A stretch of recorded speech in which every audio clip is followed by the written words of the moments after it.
Kovur MLA Vemireddy ప్రశాంతిరెడ్డిపై వ్యక్తిగతంగా సంస్కారహీనంగా మాట్లాడిన మాజీ మంత్రి ప్రసన్న కుమార్ రెడ్డి వెంటనే క్షమాపణ చెప్పాలని సీమాంధ్ర ఎంఆర్పీఎస్ వ్యవస్థాపక అధ్యక్షుడు పందింటి సుబ్బయ్య మాదిగ డిమాండ్ చేశారు. నెల్లూరు నగరంలోని ఆర్టీసీ వెనుక గల డాక్టర్ బాబు జగజీవన్రావు భవన్లో శుక్రవారం ఆయన మీడియాతో మాట్లాడుతూ 6 సార్లు గెలిచానని చెబుతున్న ప్రసన్న కనీసం భాషను కూడా అదుపులో పెట్టుకోలేదన్నారు. ప్రసన్న భాష పట్ల ప్రతి ఒక్కరూ చేదరించుకుంటున్నారని అన్నారు. ప్రసన్న ఎమ్మెల్యేగా ఉన్న ప్రతిపక్షంలో ఉన్న దళిత అధికారులను టార్గెట్ గా చేసుకుని ఇబ్బందులు పెట్టారని గుర్తు చేశారు. ఎస్సీ ఎస్టీ సేవా సమితి అధ్యక్షుడు కాకి శ్రీనివాసులు మాట్లాడుతూ బీపీఆర్ దంపతులు ప్రజలకు ఎన్నో సేవా కార్యక్రమాలు నిర్వహించారని, అలాంటి వారి పట్ల ప్రసన్న దిగజారుడు వ్యాఖ్యలు చేయడం తగదన్నారు.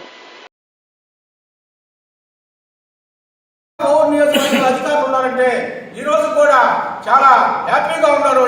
నువ్వు ఓడిపోయిన తర్వాత వాళ్ళందరూ కూడా కోవూరు నియోజకవర్గంలో ఉండే అధికారులు మొత్తం కూడా తిరుపతికి పోయి వాళ్ళంతా మొక్కుబడి చేసుకొచ్చిన రోజులు కూడా ఉన్నాయని మేము తెలియజేస్తా ఉన్నాం. ఎప్పుడు కూడా సమాజం మెచ్చాలా, ప్రజలు మెచ్చాలా, ఆ విధంగానే మాట్లాడితే నేను గొప్పగా నేను సీనియర్ ఎమ్మెల్యేని చెప్పుకునేదానికి బాగుంటుంది తప్ప నేను మాట్లాడిందే నువ్వు గొప్ప అని చెప్పుకుంటే చాలా సిగ్గుచేటుగా భావిస్తా ఉన్నాం. అదేవిధంగా నెల్లూరు జిల్లాలో ఎప్పుడు కూడా హోందాగా రాజకీయాలు ఉండేది.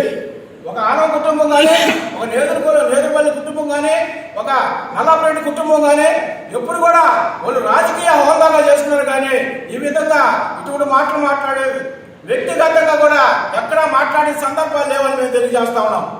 ఈరోజు నల్లపరెడ్డి ప్రసన్న కుమార్ రెడ్డి గారు, నల్లపరెడ్డి శ్రీనివాసరెడ్డి గారు ఉన్నారు.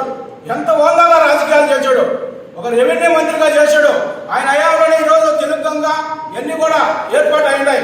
కానీ ఈరోజు నీకు కోవూరు నియోజకవర్గంలో ఒక బలమైన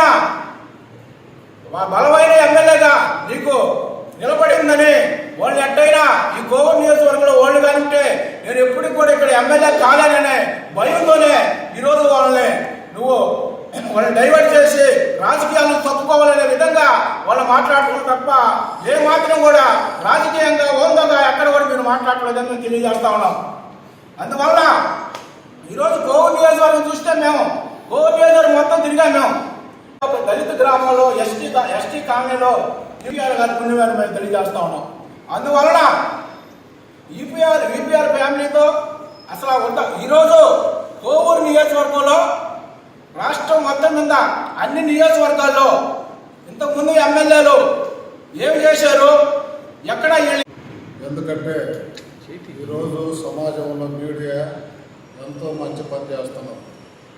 అవేర్నెస్ మీడియా వల్లే సమాజంలో ఎక్కువ పెరిగిందని నేను మీకు తెలియజేస్తున్నాను.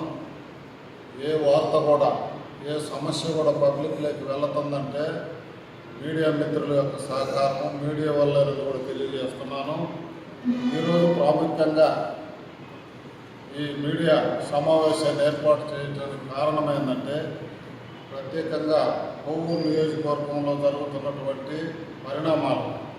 మరి అక్కడ ఎమ్మెల్యే గారు ఆయన అనుకుంటున్నాడు, నన్ను ఎవరు ఏమనుకోవటం లేదు, నేను మాట్లాడినా హోందాతనం ఉన్నది అని అనుకుంటున్నాడు. కానీ వారిని అందరూ కూడా చీకొడుతున్నారని కూడా తెలియజేస్తున్నాము. మరి ఇప్పటికైనా వారు ఆ మాటలను వెనక్కి తీసుకొని మరి వారు కానీ క్షమాపణ చెప్పినట్లయితే అనేకమైన